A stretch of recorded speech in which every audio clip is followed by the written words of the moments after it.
This morning, as we gather together digitally for worship, we are reminded of all of the things God has given us, all of the ways in which God has provided for us during these uncertain and changing times. As we woke up this morning in a home with shelter, we are reminded that God is our shelter.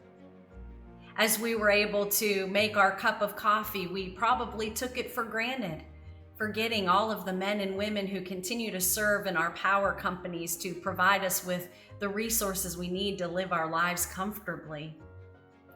Many of this morning had a choice about whether or not we'd eat breakfast, while we know there are so many whose cupboards are bare today. And it's because we are so blessed that we are blessed to be a blessing back to our community. I know Francis and I continue to say this, but we are so proud of you, and we mean that. We are so proud of our Seaside family, and for the ways that even in the midst of uncertainty, you have remained faithful in the giving of your resources.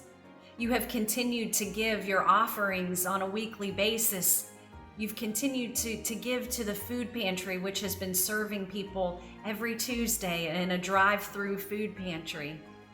You have continued to call your neighbors and check on them.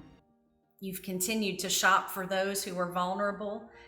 You've continued to pray for your Seaside leaders. And for that, we are grateful.